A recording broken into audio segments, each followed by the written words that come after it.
우리 그리스도인들은 세상을 살고 있지만 세상에 속한 사람들이 아닙니다. 우리는 시민권을 하늘에 두고 있으며 다시 오실 왕이신 예수 그리스도와 그 나라를 사모하고 살아가는 사람들입니다. 하지만 우리는 여전히 이 세상 속에 살고 있기 때문에 이 세상과의 관계에서 우리의 입장을 잘 가지는 것이 굉장히 중요한 일입니다. 오늘은 그리스도인으로서 세속 권세에 대해서, 국가 권력에 대해서 어떠한 태도를 가지는 것이 합당한 것인가 말씀을 통해서 함께 귀를 기울이려고 합니다. 이 말씀이 예배라는 문맥 속에 있습니다. 예배자로서 그리스도인은 어떻게 이 세속 권세에 대해서, 정부 권력에 대해서 태도를 가져야 하는가에 대한 말씀이라는 겁니다. 자, 먼저 첫 번째로는 따라합시다. 권세들에게 복종하라. 1절 함께 읽도록 하겠습니다. 시작. 각 사람은 위에 있는 권세들에게 복종하라. 권세는 하나님으로부터 나지 않음이 없나니 모든 권세는 다 하나님께서 정하신 바라. 사도 바울은 예배자로서 각 사람이, 각 성도가 위에 있는 권세에 대해서, 다시 말해 세속 정부에 대해서 복종이라는 태도를 가져야 한다라고 말씀을 하고 있습니다. 복종하라. 이것은 권유나 권면이 아니라 명령입니다. 따라서 우리 예수님을 믿는 성도들은 세속 정부에 대해서 복종하는 태도를 가져야 한다. 참고로 이 말씀은 개인의 정치적인 성향이나 입장을 바탕으로 주시는 말씀이 아니라는 것을 여러분이 꼭 기억을 하셔야 합니다. 정치적인 성향과 입장에 상관없이 그리스도인이라면 누구 할 것 없이 세속 권세에 대해서, 세속 정부에 대해서 복종을 해야 한다. 자신의 정치적인 입장을 떠나서 복종하라. 자, 그러면 권자에 앉아 있는 사람의 말이나 인격에 문제가 많고 결함이 있어도 우리가 여전히 복종해야 합니까? 불편하게 들릴 수도 있겠지만 아무리 결함이 많은 사람이 권자에 앉아 있다 할지라도 우리는 그리스도인으로서 복종해야 합니다. 오늘 말씀이 기록된 시기는 로마 황제로 네로가 재위하고 있던 시기였습니다. 네로라고 하면 악의 화신이라고 불릴 정도로 악한 황제, 심지어 요한계시록에서는 악을 대변하는 짐승의 머리들 중 하나로 표현되기까지 하는 인물입니다. 물론 이때만 해도 네로가 아직까지는 시민들에게, 로마 시민들에게 꽤 인기가 있을 때였고 악한 본성을 다 드러낼 때는 아니었습니다. 세네카라는 위대한 스승의 가르침도 받고 있을 때였습니다. 하지만 성경에서 로마 황제들을 짐승의 머리들로 묘사하는 것은 이게 단순히 어떤 인격적인 문제나 도덕적인 문제 때문이 아닙니다. 하나님과의 관계 때문이에요. 따라서 네로가 이때까지 사람들에게 어떤 인지도를 가지고 있느냐, 이 여부를 떠나서 성경이 묘사하는 것이 중요하다는 거예요. 그럼에도 불구하고 사도 바울은 그리스도인이 황제나 그가 보낸 지방 총독들에게, 다시 말해 국가 권력에 대해서 복종해야 한다라고 말씀을 하고 있습니다. 참고로 이 당시 이 로마 제국은 수도인 로마에서부터 유대인을 포함한 다양한 그룹에서 세금에 반대해서 이 불복종 운동이 일어나고 있던 때였습니다. 당연히 이런 시류에 편승을 해가지고 그리스도인들마저도 세금 내지 않겠다. 그 돈 내는 문제이기 때문에 이런 시류가 형성이 되고 있다면 당연히 여기에 편승하고 싶은 마음이 커지겠죠. 하지만 그리스도인은 시류에 편승해서 국가 권력에 대해서 불복종하고 사회를 전복시키려고 하는 그런 태도를 가져서는 안 된다는 것입니다. 아니, 그리스도인은 오히려 세속 권세에 대해서 복종해야 한다. 자, 그렇다면 왜 이렇게까지 세속 권세에 대해서 복종하라고 말씀을 하시는가? 1절 후반부에서 그 이유를 설명을 하고 있는데 권세는 하나님으로부터 나지 않음이 없기 때문이라는 것입니다. 다시 말해 모든 권세가, 문자 그대로 모든 권세가 하나님께로부터 오는 것이기 때문에, 하나님이 정하신 바이기 때문에.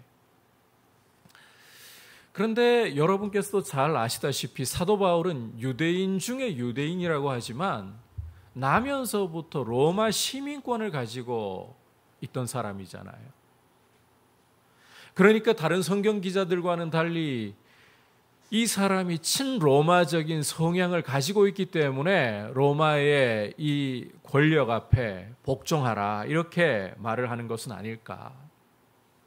자, 그렇다면 우리가 로마와 아무런 관계가 없는 다른 성경 기자의 말도 들어보는 것이 오늘 말씀 이해하는 데 도움이 되겠죠.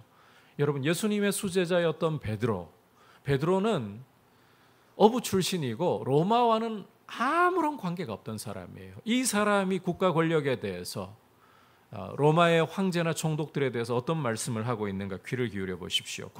베드로전서 2장 13절과 14절입니다. 함께 읽도록 하겠습니다. 시작.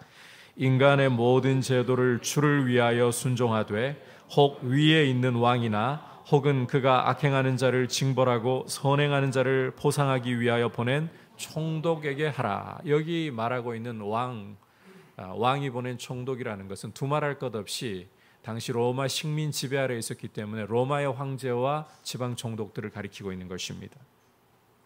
로마와 전혀 무관한 사람이, 친로마 성향적인 사람도 아닌데 이 사람이 이렇게 말씀을 하고 있는 거예요. 다니엘 4장 17절에 다니엘이 그 느부갓네살 왕에게 하는 말에도 우리가 함께 귀를 좀 기울여 볼 필요가 있습니다. 한번 잘 들어보시기를 바랍니다. 지극히 높으신 이가 사람의 나라를 다스리시며 자기의 뜻대로 그것을 누구에게든지 주시며. 이 지극히 높으신 이라는 것은 바로 여호와 하나님을 가리키고 있는 것이죠. 하나님께서 사람의 나라를 다스리고 계시고 그 권세를 누구에게든 주시는 분이시다. 다니엘이 느부갓네살 왕 앞에서 하는 이야기예요. 눈치 보면서 떨면서 하는 이야기가 아니라 당당하게 하는 이야기예요. 우리가 예수님을 보면 국가 권력 앞에 그리스도인이 복종해야 한다는 것이 더 확실해집니다. 예수님이 빌라도에게 재판을 받으신 과정은 굉장히 불법적이고 억울한 과정이었습니다. 하지만 우리 주님께서는 그런 억울한 과정에 대해서, 불법한 재판의 과정에 대해서 이런 방구하지 않으시고 조금도 한거하지 않으셨습니다. 하지만 그보다 더 주목할 사실이 있어요. 빌라도의 처음 몇 가지 질문에 답을 하신 후에 우리 주님께서는 빌라도가 아무리 물어도 더 이상 대답하지 않으시고 침묵을 지키셨습니다.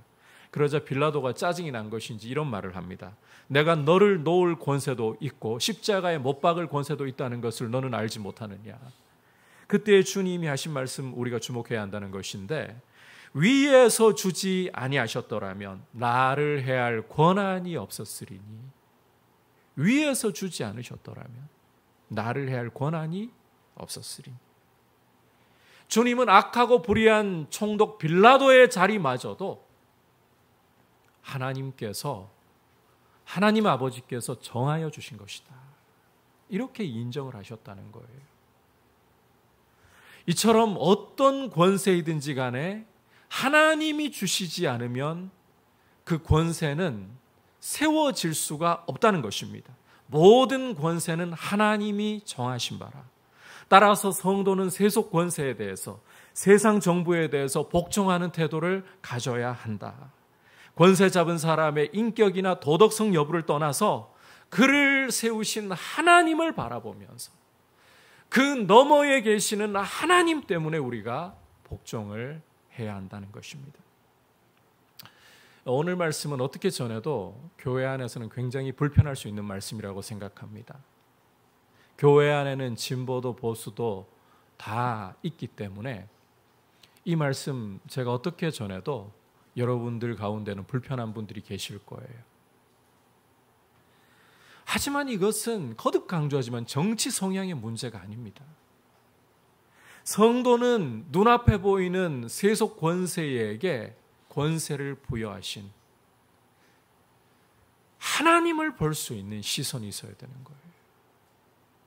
하나님을 바라보는 게 중요하다는 거예요. 우리가 그리스도인으로서 세상 권세에 대해서 복종하는 것은 정치 성향이나 그 사람 됨됨이 때문도 아니고 그 사람에게 하나님이 권세를 부여하셨다. 오직 이 이유입니다. 따라서 2절에서 보듯이 세속 권세를 거스르는 것은 그 자체를 거스르는 것에서 끝나는 게 아닙니다. 그 권세를 사람에게 부여하신 하나님의 명을 거스르는 것이 되고 마는 것입니다. 그래서 결국은 심판을 자취한다. 심판을 알아서 벌어들이는 결과를 초래한다라고 말씀을 하고 있습니다. 그러니까 이 세속 정부에 대해서 법을 지키지 않고 세금을 납부하지 않는다. 그러면 처벌을 면할 수가 없다. 이 말을 하고 있는 거예요. 여러분께서 이 심판을 자취하리라 이 부분에서 법을 그리스도인이라도 법 안 지키고 세금을 회피하려고 하다가는 결국은 그에 상응하는 처벌을 피할 수가 없다는 것이죠.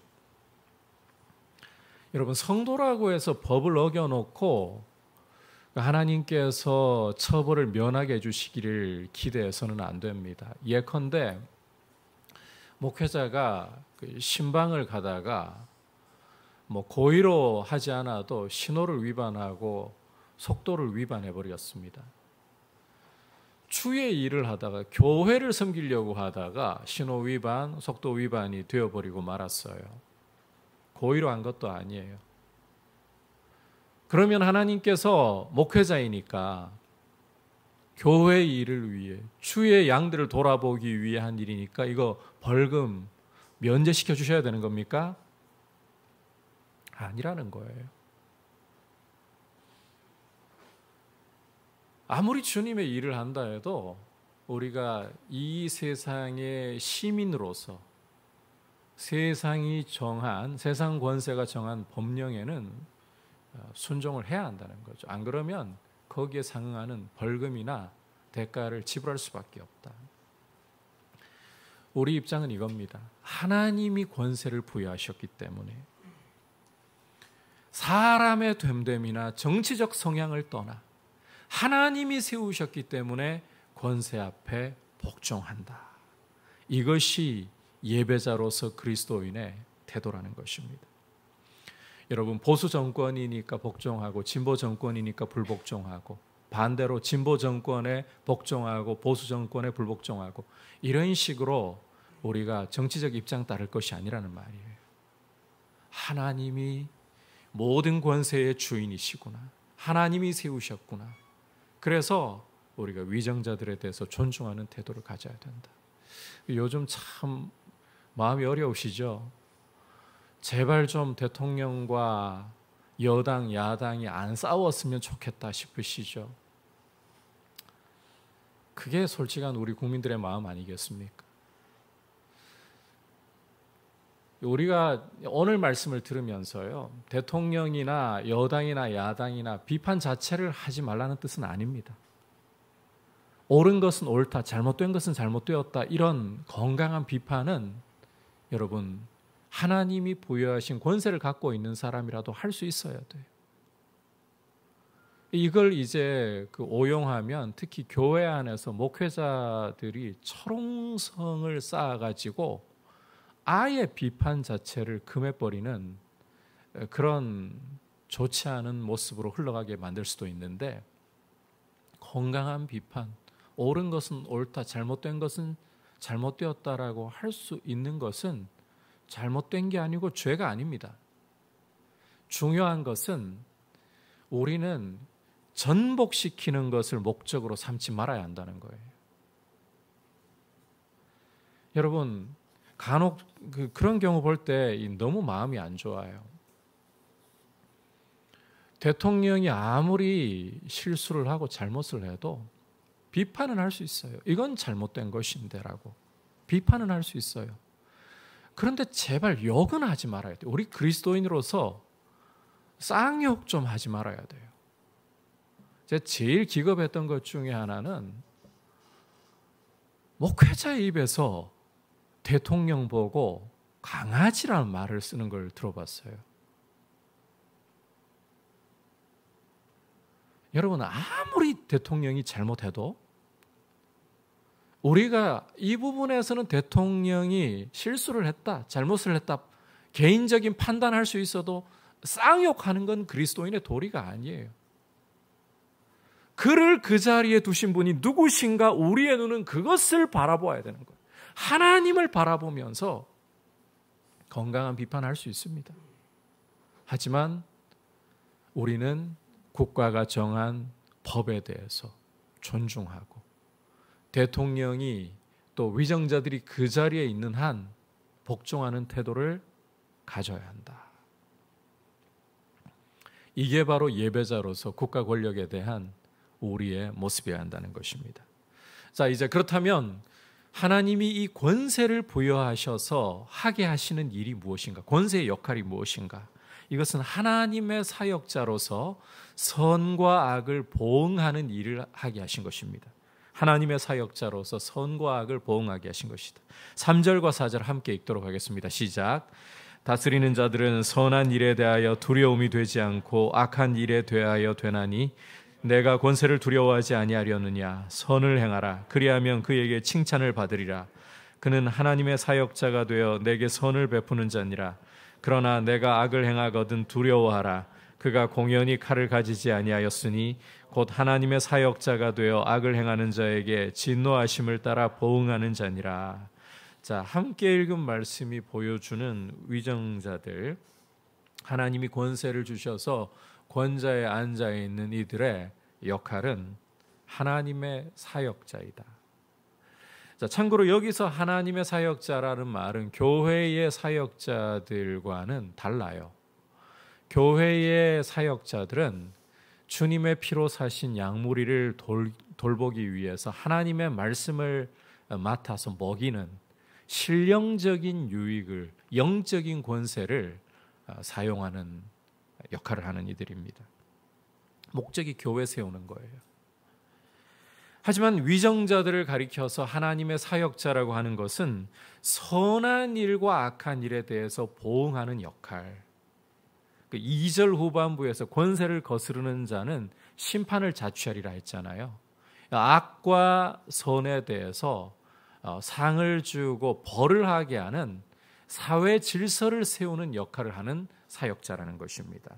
사회 질서를 유지하도록 악을 벌하고 선에 대해서 상을 주게 하신 사역자들이라는 거예요.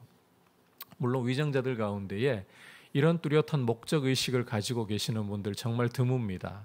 말씀들은 그렇게 잘들 하시는데 대개 보면 이 명예욕과 권력욕에 의해서 그 자리를 유지하려고 하는 경우들이 대부분입니다. 여러분들을 위해서, 제가 국민들을 위해서라고 말하지만 사실 자기 권력과 명예욕 때문에 있는 경우가 대다수입니다. 하지만 이 위정자들이 자신에게 주어진 자리의 목적을 정확히 인지하고 있든 아니든 간에 중요한 것은 하나님의 목적이에요. 하나님이 그들 손에 칼자루를 쥐어주신 것은 선한 일을 칭찬하고 악한 일을 벌하게, 다시 말해 하나님의 섭리 안에서 하나님의 일꾼이 되어서 공공질서를 유지하도록 하나님이 그 자리를 세워주셨다라는 것입니다. 여러분, 이 세속 정부와 법 질서 덕분에 우리 공공 질서가 유지가 되고 있다. 이 사실을 우리는 인정을 해야 하는 거예요. 정부나 공권력 안에 있는 비리 문제는 어떻게 할 겁니까? 이렇게 따지고 싶은 분들이 계실지 모릅니다. 물론 정부 안에, 공권력 안에 비리 얼마든지 존재할 수 있습니다. 그리고 존재해 왔습니다. 우리가 역사를 통해서 똑똑히 보았던 바잖아요. 하지만 여러분, 완전 무결한 정부와 정책을 기대하신다는 것은 어디까지나 무지개를 잡으려고 하는 이상론에 불과하다는 것을 여러분께서 기억하셔야 돼요. 그리고 인간 역사가 보편적으로 증명하고 있는 바는 정부가 있는 것이, 비록 부족하고 결함 많고 악하더라도 정부가 있는 것이 무정권일 때보다 차라리 낫다는 것입니다.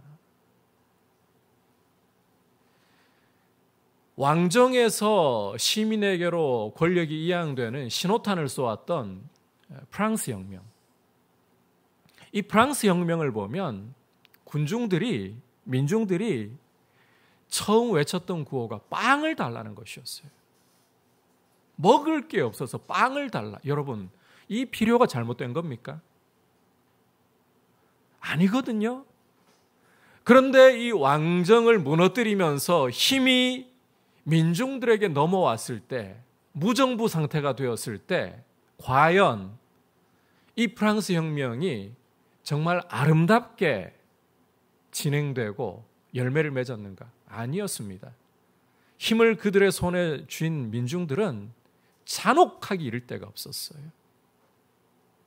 귀족들이 왕이 정권을 차지했을 때와는 비교할 수 없을 정도로 잔혹하게, 정부가 없으니까, 그들을 억제할 수 있는 게 없으니까, 배고픔만 해결하면 인간답게 살겠지. 아니요. 짐승을 보는 듯한 장면들을 연출했습니다. 여러분, 이게 역사의 증명이에요. 따라서 만족스럽지 못하고 때로는 비리 때문에 문제가 있는 정권이라 할지라도 무정부 상태보다는 정부가 주어져 있는 것이 질서를 유지하는데 그나마 더 낫다. 그리고 여러분, 이 정부가 국민의 눈치를 볼 줄 알고, 적어도 지지율 때문에라도 국민의 눈치를 볼 줄 알고 정당한 법을 만들어내려는 부담을 갖고 있다면 이것은 하나님의 은총 안에서 질서가 유지가 되고 있다는 거예요. 하나님께서는 이렇게 세속 정부와 또 법 질서를 통해서 이 땅에 공공 질서를 유지하고 계신다. 하나님의 사역자로서 최소한이라도 공공 질서를 하게 맡겨두신 것이 세속 정부의 역할이다라는 것을 우리가 기억을 해야 합니다. 자, 그렇다면 이제 우리가 마지막으로 이런 세속 권력에 대해서 그리스도인으로서 구체적으로 어떻게 예배자답게 행동을 해야 할 것인가? 두 가지 면을 우리가 먼저 생각을 해야 되는데, 우선 3절에서 보여주시는 대로 그리스도인들은 선을 행해야, 이걸 바꿔 말하자면 법 질서를 잘 지켜야 한다라는 것입니다. 여러분, 우리 그리스도인들은 법을 지켜야 하는 사람들입니다. 그리고 이 법을 지킬 때의 정신은 마지못해서 어쩔 수 없어서가 아니라 양심을 따라서입니다. 5절 같이 읽어보도록 하겠습니다. 시작. 그러므로 복종하지 아니할 수 없으니 진노 때문에 할 것이 아니라 양심을 따라 할 것이라. 처벌받을 게 겁나가지고 이 법 안 지키면, 뭐 예를 들어가지고 교통법규 안 지키면 범칙금 내고 벌금 맞을까 봐 세금 안 냈다가는 세금 폭탄으로 나중에 이 징계를 당할까 봐, 이런 게 두려워서가 아니라 양심을 따라서라도 우리는 법을 지켜야 하는 사람들이다. 하나님을 기쁘시게 하기 위해 그 권세를 세우신 하나님을 바라보면서 법을 지켜야 한다. 요즘에는 그런 소식이 들리지는 않는데, 예전에 한참 그 뉴스에 당군상을 도끼로 찍어버리고 목을 쳐버렸다라는 소식이 들려올 때가 있었습니다. 어떻게 보면 굉장히 용기 있고 우상타파에 앞장서는 사람의 모습이라고 우리가 생각을 할 수 있을지도 모르겠습니다.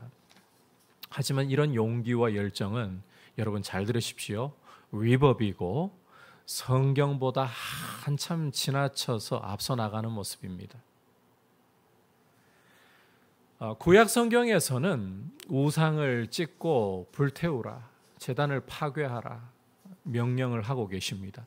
그런데 여러분, 그것은 특별한 배경 속에서예요. 이스라엘이 신정국가라는 배경 속에서 그러한 명령들이 주어지는 거예요. 자, 이걸 증명하는 게 이스라엘이 바벨론으로 포로로 끌려갔을 때 하나님 주신 말씀입니다. 여러분, 예레미야 선지자를 통해서, 이래서 예레미야가 매국노라는 소리를 그 유다 사람들한테 계속 들었던 거예요. 예레미야 선지자를 통해서 바벨론의 포로로 끌려간 사람들에게 어떤 편지를 하나님이 전하게 하시느냐. 너희는 그곳에 살면서 집을 짓고 결혼을 해서 자녀를 낳고 밭을 가꾸면서 잘 살고 번성해라. 그리고 그 땅을 위해서 기도해라. 이방 왕들에게 순복하고 그 땅을 위해 기도하라고 말씀하고 있습니다. 우상 섬기는 나라인데. 여러분, 신약에서도 마찬가지예요. 바울이 전도 여행을 하면서 2차 전도 여행을 하면서 우상의 도시 아덴에 가 있으면서 그 도시에 우상이 넘쳐나는 것을 볼 때 바울 속에서는 분노가 끓어오르기 시작했습니다. 자, 그럴 때 바울이 이 분노를 따라서 제우스 상에 도끼 들고 가서 찍었던가요? 침을 뱉었던가요? 비방이라도 했던가요? 아니었어요. 오히려 바울은 그 도시에서 사람들에게 복음을 힘써 전하려고 하면서 그들을 돌이키려고 했어요. 사회 전복이나 이 우상을 직접 깨뜨려버리는 이런 일을 하려고 했던 게 아니라 복음을 전함으로써 하나님의 나라를 그들 마음속에 오히려 심으려고 했던 거예요. 여러분, 만약 국가가 우상을 만들어 놓고 거기에 절하라. 그러면 우리 그리스도인들은 이런 명령에 대해서는 복종하면 안 됩니다. 불복해야 합니다. 국가가 하나님의 말씀을 어기게 만들고 국가가 교회로 하여금 하나님 뜻 앞에 순종하지 못하게 강요할 때 우리는 불복하고 거기에 대해서는 항거해야 합니다. 그러나 국가가 하나님의 말씀을 위반하게 만드는 것이 아닌다 하면 우리는 사회 질서를 전복시키려고 해서는 안 돼요. 종교의 자유가 있는 나라에서는 여러분, 다른 종교에 대해서 비판하는 것은 괜찮아요. 그러나 비방을 하면서 그 상을 깨뜨리려고 하거나 절에 가가지고 거기서 찬송 부르면서 여기가 우상 숭배지가 되어서는 안 된다. 이런 식으로 해서는 안 된다는 거죠. 정 그렇게 하시고 싶으면 속으로 기도하세요. 하나님, 이 절터가 주님 땅이 되게 해주세요. 교회가 되게 해주세요. 속으로 기도하세요. 그리스도인은 법을 지키는 부분에서 앞장서야 돼요. 마지못해서가 아니라 이것이 세상 질서를 전복시키는 것이 아닌 다음에는, 하나님의 말씀을 불복종하게 하는 것이 아닌 다음에는 법에 복종하자. 그것도 양심을 따라서 하자. 두 번째로, 그리스도인으로서 우리는 국민의 의무를 다하는데, 이건 오늘 말씀에도 명시하고 있는 부분이에요. 세금 납부에 대해서 충실해야 된다라는 것입니다. 6절 7절 함께 읽도록 하겠습니다. 시작. 너희가 조세를 바치는 것도 이로 말미암음이라. 그들이 하나님의 일꾼이 되어 바로 이 일에 항상 힘쓰느니라. 모든 자에게 줄 것을 주되 조세를 받을 자에게 조세를 바치고 관세를 받을 자에게 관세를 바치고 두려워할 자를 두려워하며 존경할 자를 존경하라. 여러분, 세금을 충실하게 있는 대로 납부하는 게 참 불편하죠. 정치가들이 하는 걸 보면 이 혈세를 낭비하는 모습으로 보일 때가 많잖아요. 국회에 모여가지고 제발 좀 민생을 안정시킬 법안 만들고 어쩌든지 간에 현장을 뛰어다니면서 요셉처럼 발로 직접 현장을 좀 뛰어다니면서 어떻게 해서든 최적으로 그 민생이 안정될 수 있게 그런 노력을 좀 정치가들이 기울인다면 세금 내는 게 안 아까울 텐데, 맨날 국회에서 싸움이나 하고 있고 탁상 공론이나 하고 있고 그러면서도 일반 국민들은 그 만져보지도 못할 월급을 받아가고 짜증이 날 수 있죠. 세금 내는 게 아까울 수 있죠. 그리고 이것저것 세금 거두는 것이 많다 보니까 이 세금 충실하게 내다가 제대로 장사해가지고 남는 것이나 있나, 이런 마음이 들 수도 있습니다. 심지어 공무원들조차도 우리가 정직하게 세금 내려고 하면 이상하게 쳐다보는 경우도 발생합니다. 이게 현실이에요. 하지만 사람들이 우리를 어떻게 생각하고 우리를 어떻게 쳐다보든지 간에 우리 그리스도인들은 내어야 할 세금에 대해서 내어야 한다. 아까워도 내어야 한다는 거예요. 탈세나 이중장부 그리고 돈 세탁은 그리스도인에게 어울리지 않습니다. 정직한 납세는 단순히 국민의 의무가 아니라 하나님의 명령이기 때문이에요. 지금은 전산으로 다 처리가 되기 때문에 그렇게 할 수도 없지만 과거에 이제 그 연말이 되면 교회에서 기부금 납입 영수증을 발급을 해드리잖아요. 이걸 이제 제출을 하면 세무서에 제출을 하면 그 세금 냈던 부분 중에 일부 환급을 받을 수가 있거든요. 지금은 전산 처리되니까 이런 비리가 발생하지 않아서 참 좋은 것 같아요. 그런데 제가 과거에 부목사로 있으면서 한 번은 사무실에 내려가 가지고 볼 일이 있어가지고 있는데 성도님 한 분이 기부금 납입 영수증을 좀 끊으러 오셨어요. 사무 직원이 얼마를 헌금하셨습니까? 그러면 헌금한 액수가 나와야 그걸 끊어드릴 거잖아요. 잘 모르겠습니다 하는 거예요. 제가 옆에 있다가 이게 무슨 말이지? 잘 모르겠다니? 알고 봤더니 무명으로 헌금을 하셨다 하더라고요. 그래도 이 헌금한 액수를 알아야 끊어드릴 수가 있습니다. 사무직원이 그렇게 이야기하니까 딱 눈치가 그렇게 보였어요. 정확한 게 아니라 얼버무려가지고 말씀을 하시더라고요. 제가 그분 양심은 하나님 앞에서 알아서 하시리라고 믿고 그 이상 뭐 옆에서 말할 수 없었지만 얼마나 헌금하셨는지 실제 더 하셨을 수도 있기 때문에. 그런데 정말 본인이 하신 것에 대해서 양심을 따라 정직하게 부르셨을까? 제 생각에는요, 아무리 무명으로 했다 해도 내가 헌금한 액수는 무명이든 기명이든 간에 적어도 파악하고 와서 끊어달라고 해야 되는 게 정상 아닌가요? 더 높게 부르지는 말아야 되는 게 정상 아닌가요? 그분의 실제 모습은 하나님만 아실 거예요. 여러분, 그리스도인은 정직한 모습으로 세금을 납부하기 위해 힘을 써야 합니다. 때로는 우리가 이 세금 납부하는 게 억울할 때 많습니다. 요즘 뭐 상속세라든지 이런 거 보면 정 떨어질 때도 많습니다. 하지만 우리 그리스도인들은 국가 권력을 하나님이 세우셨고 또 이 조세라는 것이 하나님이 국가 질서를 유지하기 위해, 공공 질서를 유지하기 위해 세우신 권력자들이 그 일을 제대로 하도록 맡겨주신 일이라면 우리가 적어도 할 수 있는 대로 세금 납부에 대해서도 충실해야 한다. 양심을 따라서 해야 한다. 이게 예배자로서의 모습이라는 거예요. 기억하십시오. 예배자로서 우리는 법을 지키되 처벌 때문이 아니라 양심을 따라서, 그리고 세금 납부 양심을 따라서 해야 한다. 이게 예배자로서의 실제적인 국가에 대한 모습이다. 우리가 하늘의 시민권자이면서 동시에 이 세상 시민으로 살아가고 있기 때문에 여러분, 하나님께만 잘하면 돼. 아니에요. 하나님께 잘하면 동시에 시민으로서도 본이 되어서 그리스도의 덕을 선전해야 되는 거예요.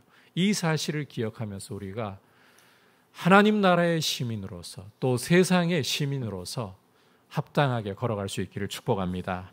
자, 오늘 예배자로서 그리스도인이 국가 권력에 대해서, 세속 권세에 대해서 어떻게 해야 되는가? 첫 번째로 그리스도인은 세속 권세 또한 하나님이 세우셨다는 것을 바라보면서 하나님 때문에 복종해야 합니다. 정치적인 성향, 됨됨이, 그걸 떠나 하나님이 세우셨기 때문에 복종한다. 두 번째는 세속 정부는 하나님의 사역자로서 공공 질서를 세워나가기 위해, 악을 징벌하고 선을 포상하기 위해 하나님이 세우셨다. 따라서 그리스도인은 법 질서를 잘 지키고 세금 납부에 양심을 따라 충실해야 한다. 이것을 기억하면서 우리가 예배자로서 어떻게 세상을 살아갈 것인지를 기억하고 살아가기를 축복합니다. 같이 이제 말씀을 생각하면서 38장 예수 우리 왕이여 같이